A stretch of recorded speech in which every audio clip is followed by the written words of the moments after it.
सुप्रसिद्ध राजज्योतिष यांत्रिक श्री माधव गुरुजी यांचा खास उपक्रम चिंतन, सत्संग आणि साधना। मोरया मोरया मी बाळताने, तुझीच सेवा करू काय जाणे। अन्याय माझे कोट्यान कोटी, मोरेश्वरावा तू बालकोटी। ओम सच्चिदानंद सद्गुरु श्री साईनाथ महाराज की जय। ओम साईराम। आपण सगळ्यांनी वेळोवेळी ज्या काही सूचना दिलेल्या असतात किंवा कमेंट बॉक्समध्ये कमेंट केलेल्या असतात आणि व्हॉट्सअपवरती देखील रिप्लाय तुमचा येत असतो, प्रत्यक्षामध्ये तुम्ही कॉलसुद्धा करता आणि मग त्याच्यामध्ये तुम्ही आवर्जून मला सगळ्यांनी सांगितलं की गुरुजी शनी महाराजांबद्दल आम्हाला काहीतरी सांगा आणि सद्य परिस्थितीमध्ये शनी महाराजांचा म्हणजे 7.5चा त्रास नक्की कोणाकोणाला आहे तेही आम्हाला सांगा। तर विद्यमान परिस्थितीमध्ये कुंभ राशीमध्ये शनी महाराज विराजमान आहेत, स्वराशीमध्ये आहेत आणि त्याचबरोबर दुसरी महत्त्वाची गोष्ट म्हणजे मकर, कुंभ आणि मीन या 3 राशींना आत्ता 7.5 चालू आहे। त्याचबरोबर शनी महाराजांची छोटी 7.5 किंवा त्याला पनौती असं म्हणतात, ती बरोबर कर्क राशीमध्ये आत्ता चालू आहे। तर अशा या राशींना पूर्णपणे आत्ता 7.5 आणि पनौती चालू आहे। आता या राशींमध्ये शनी महाराजांचे वेगवेगळे इफेक्ट होतात, ते तर तुम्हाला प्रत्येकाला प्रत्यक्ष भेटून तुम्ही जाणून घेताच, परंतु शनी महाराज आत्ता विद्यमान परिस्थितीमध्ये कुंभ राशीमध्ये असताना कुंभ राशीच्या लोकांना 3 प्रकारची फळं परिधान करतायत। एक मध्ये तुमच्या कुंभ ही शनी महाराजांची स्वतःची राशी आहे, त्यामुळे ते स्वतःच्या राशीमध्ये असल्यानंतर ज्यावेळेला कुंभ राशीमध्ये असतात त्यावेळेला प्रामुख्याने तुम्हाला नवीन वास्तूचा लाभ होतो, म्हणजे नवीन वास्तू तुम्ही खरेदी करता किंवा नवीन वास्तूमध्ये तुमचा प्रवेश होतो। याप्रमाणे नवीन वास्तू ही 100% या कालावधीमध्ये कुंभ राशीच्या लोकांना मिळण्याचे पूर्णपणे योग आहेत। त्याचबरोबर कुंभ राशीच्या लोकांना आणखीन एक फायदा आहे, तो म्हणजे की वडिलोपार्जित प्रॉपर्टीमधनं सुद्धा तुम्हाला काही हिस्सा आता मिळू शकतो। वडिलोपार्जित प्रॉपर्टीमधनं तुम्हाला धन मिळू शकतं किंवा तुमची जुनी एखादी प्रॉपर्टी असेल, जुनी एखादी मालमत्ता असेल, ती आता विकली जाऊन त्याच्यापासून देखील चांगला आर्थिक फायदा आता तुम्हाला होऊ शकतो। याप्रमाणे या राशींना पूर्णपणे कुंभ राशीच्या लोकांना एक तिसरा फायदा शनी महाराजांचा आत्ता आहे की तुम्ही आत्ताच्या याच्यामध्ये मोठ्या स्वरूपामध्ये म्हणजे की मालमत्ता घेण्याच्या कुठल्या विचारात असाल किंवा त्याबाबतचे काही प्रयत्न करत असाल तर त्याच्यामध्ये सुद्धा तुम्हाला मोठ्या प्रमाणामध्ये यश मिळू शकतं। नवीन व्यवसाय व्यापार सुद्धा तुमचा सुरू होऊ शकतो आणि नवीन व्यवसाय व्यापार सुरू करत असताना प्रामुख्याने त्याच्यामध्ये AYRS, A वर्ण अमित, Y वर्ण यश, R वर्ण रमेश, S वर्ण समीर असं AYRS या इनिशियलच्या व्यक्तीकडनं तुम्हाला मोठ्या प्रमाणामध्ये फायदा होऊ शकतो। अशा व्यक्तीबरोबर आता जॉईंट व्हेंचरमध्ये एखादं प्रपोजल होऊ शकतं किंवा बिझनेसमध्ये एखादं प्रपोजल करू शकता तुम्ही आणि त्याच्यामध्ये निश्चितपणे तुम्हाला फायदा होईल। तर असा कुठल्याही प्रकारचा व्यवहार किंवा अशा कुठल्याही प्रकारचं ट्रान्झॅक्शन किंवा अशा प्रकारचं कुठलाही ऑफर तुमच्यापर्यंत पोहोचली तर नक्की एकदा ॲस्ट्रॉलॉजीमध्ये तुम्ही ह्याबाबतचं पूर्ण सगळं सूक्ष्म रीडिंग करून घ्या आणि मग या 7.5 या संधीचा कसा फायदा करून घेता येईल त्याचा पूर्णपणे अभ्यासपूर्वक विचार करून तुम्ही निर्णय घ्या, जो निर्णय तुम्हाला पूर्णपणे लाभदायक राहील आणि कुंभ राशीच्या लोकांची प्रगती होईल। दुसरं, शनी महाराज आता कुंभ राशीच्या लोकांमध्ये जे काही 7.5मुळे म्हणजे की हा 7.5मध्ये सगळं वाईटच होतं असं नाही, तर 7.5मध्ये फायदा सुद्धा तितकाच होतो। त्याचबरोबर दुसरं म्हणजे की आता तुम्हाला प्रवासामध्ये अडीअडचणी निर्माण होतील, म्हणजे तुम्ही जर डेली जे अपडाऊन करत असाल, रोज तुम्ही ऑफिसला जात असाल किंवा रोज जे काही अपडाऊन तुमचं चालू असेल त्या अपडाऊनमध्ये सुद्धा आता तुम्हाला काही ना काही त्रास संभवेल। एखादी गाडी जी तुम्ही रेग्युलर रुटीनमध्ये वापरत असाल तिच्या काही ना काही तक्रारी चालू होतील आणि त्याच्यामधनं तुम्हाला त्रास निर्माण होईल। तर अशा प्रकारे ट्रॅव्हलिंगमध्ये किंवा रोजच्या तुमच्या म्हणजे की जे काही तुमचा प्रवास आहे त्या प्रवासामध्ये तुम्हाला त्रास होण्याची शक्यता आहे। त्याचबरोबर लांबचा एखादा प्रवास तुम्हाला करायचा असेल तर आवर्जून तुम्ही या वेळेमध्ये पूर्णपणे तो टाळला पाहिजे। किमान तुम्ही तो जून महिन्यापर्यंत म्हणजे की मे महिन्यापर्यंत तरी तो प्रवास करणं टाळलं पाहिजे। त्याच्यानंतर तुम्ही प्रवास केल्यास किंवा काही काळजी घेऊन प्रवास केल्यास ते उत्तम राहील।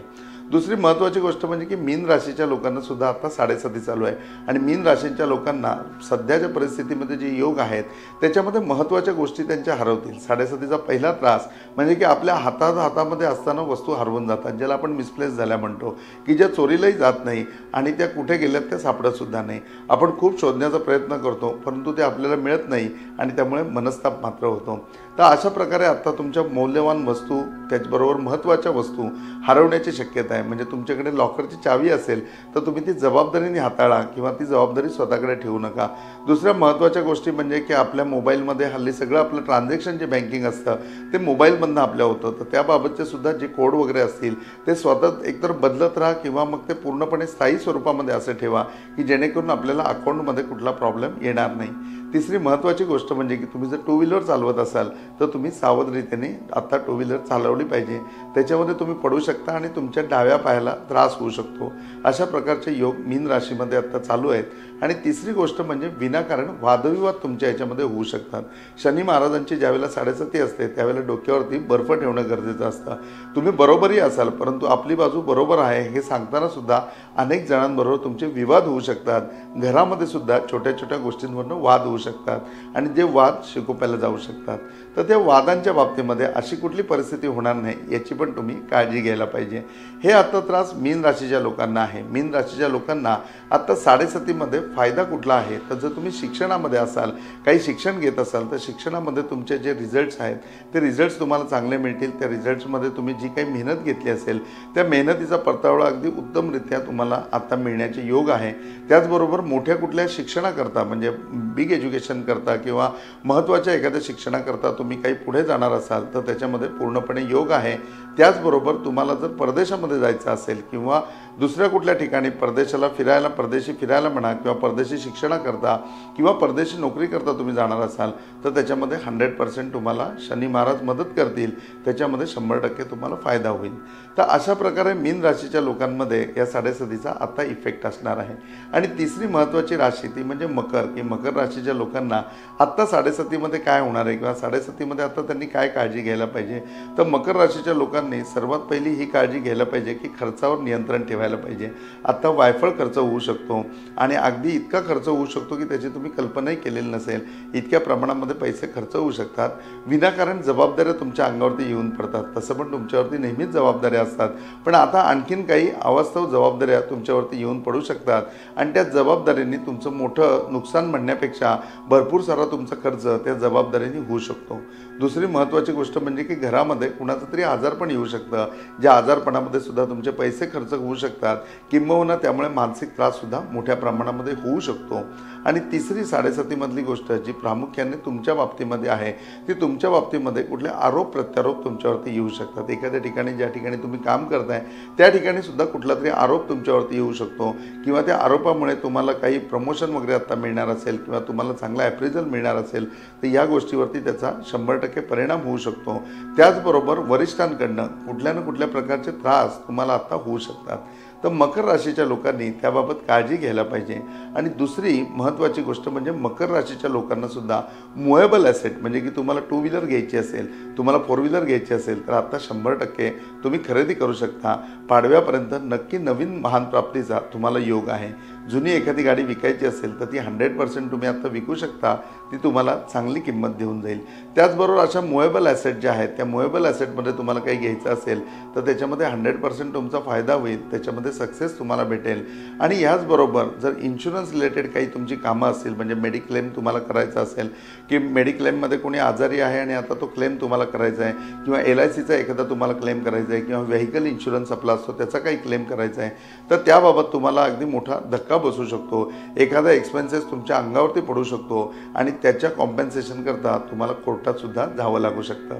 तर असे 7:30चे आत्ता त्रास बाकी सगळ्या राशींमध्ये तर आहेतच परंतु प्रामुख्याने कर्क राशीला छोटी पनौती आहे आणि म्हणतात या छोट्या पनौतीमध्ये पूर्ण त्रासच जास्त प्रमाणामध्ये होतो. तर कर्क राशीच्या लोकांनी थोडंसं आता सावध राहायला पाहिजे. कर्क राशीच्या लोकांना सुद्धा आता शनी महाराजांचा त्रास आहे आणि त्यांना प्रामुख्याने त्रास म्हणजे की त्यांच्या इमोशन्समुळे प्रत्येक वेळेला ते त्रासातच असतात. इमोशन्समुळे ते आणखीन त्रासामध्ये येऊ शकतात. त्याचबरोबर चुकीच्या ठिकाणी काही न वाचता न काही हे करता सही केली असेल तर त्या सहीमुळे सुद्धा तुम्ही त्रासात येऊ शकता. तुम्ही कुठेही सही करायच्या अगोदर तो कागद व्यवस्थित वाचून घ्या आणि त्याच्यानंतरच सही करा. त्याचबरोबर एखादा वादविवाद हा तुमचा कोर्टामध्ये जाऊ शकतो आणि कोर्टामध्ये जाऊन त्याचा पुढे कंटिन्युअसली तुम्हाला त्रास होऊ शकतो. तर असा कोर्टामध्ये कुठला विषय तुमचा जाणार नाही याबाबत सुद्धा तुम्ही काळजी घ्यायला पाहिजे. अशा प्रकारे मनस्ताप पूर्णपणे कर्क राशीच्या लोकांमध्ये आहे. आता ह्या सगळ्या गोष्टी तुम्ही तिन्ही राशीची लोक किंवा कर्क राशीची लोक ह्या तुमच्या सातत्याने वाटायला येणार आहेत. म्हणजे मग ह्यापासून आम्ही वाचणार कसं त्याच्यावर उपाय देखील ॲस्ट्रॉलॉजीने दिलेले आहेत. आता 7.5मध्ये सर्वात पहिले उपाय म्हणजे की शनी महाराजांची उपासना करत असताना शनिवारचा उपास करायला पाहिजे. आणि शनिवारचा उपास करताना त्याच्यामध्ये मीठ न खाता उपास करायला पाहिजे. म्हणजे शनिवारी सकाळी उपास करायचा, त्याच्यामध्ये चहा, दूध, कॉफी तुम्ही घेतलं तर चालेल, फळं तुम्ही खाल्ली तर चालेल, पण मीठ असलेला कुठला पदार्थ खाता कामा नये. आणि रात्री उपास सोडताना मिठाचा स्वयंपाक असेल तरी चालेल. याप्रमाणे तुम्ही शनिवारचा उपास करायला पाहिजे. दररोज तुम्ही मारुतीच्या मंदिरामध्ये जाऊन मारुतीचं दर्शन घ्यायला पाहिजे किंवा शनीच्या मंदिरामध्ये जाऊन शनी महाराजांचं दर्शन घ्यायला पाहिजे. त्याचबरोबर तिसरी गोष्ट म्हणजे हनुमान चाळीसा तुम्ही न चुकता दररोज वाचायला पाहिजे. या 3 गोष्टींनी सुद्धा तुमच्या 7.5मध्ये बऱ्याच प्रमाणामध्ये फरक पडू शकतो. याच्या व्यतिरिक्त तुम्ही शनी याग करू शकता. शनी याग तुम्ही केलं तर शनी यागाचा सुद्धा तुम्हाला चांगल्या प्रकारे फायदा होऊ शकतो. किंवा मग शनी प्रदोषचं जे व्रत येतं ते शनी प्रदोषचं व्रत देखील तुम्ही घरच्या घरी करू शकता. तर शनी प्रदोष असेल किंवा एरवीच्या प्रदोषच्या वेळेला तुम्ही पूर्णपणे उपास करू शकता. त्याच्याने सुद्धा पूर्णपणे या 7.5मध्ये तुम्हाला चांगल्यापैकी फरक पडू शकतो. शनी महाराजांचा त्रास तुमचा कमी होऊ शकतो. शनी महाराजांना भैरव महाराजांवरती फार प्रेम आहे. तर भैरवाची काही सेवा तुम्ही केली तर त्याच्यामध्ये सुद्धा तुम्हाला 7.5मध्ये होणारा त्रास कमी होतो. तर तुम्ही भैरवाची उपासना देखील करू शकता. शनी यंत्र तुम्ही सांभाळून म्हणजे की पूजनामध्ये ठेवू शकता. याचबरोबर शनी शिंगणापूरला जाऊन देखील शनी महाराजांचं दर्शन घेऊन देखील बराचसा त्रास तुमचा कमी होऊ शकतो. याच्या व्यतिरिक्त ओम प्राम प्रेम प्रोमसा शनेश्वराय नमः या शनी महाराजांच्या मंत्राचा किंवा नीलांजनम सभाभासम रविपुत्रम यमाग्रजम छाया मार्तंड समुदम तम नमामि शनेश्वरम या मंत्राचा जास्तीत जास्त जेवढा जप कराल तेवढा तुमचा त्रास नक्की कमी होईल. तर मग या उपायांमध्ये नक्की तुम्हाला जे जमतील ते उपाय तुम्ही करा. आणखीन काही माहिती लागली तर खालच्या नंबरवरती संपर्क साधून तुम्ही आणखीन सुद्धा माहिती उपलब्ध करून घेऊ शकता आणि शनी महाराजांची सेवा करून पूर्णपणे 7.5चा त्रास कमी करू शकता. तर मग त्याप्रमाणे आपला 7.5चा त्रास कमी करूया. आज इथेच थांबूया. ओम साईराम.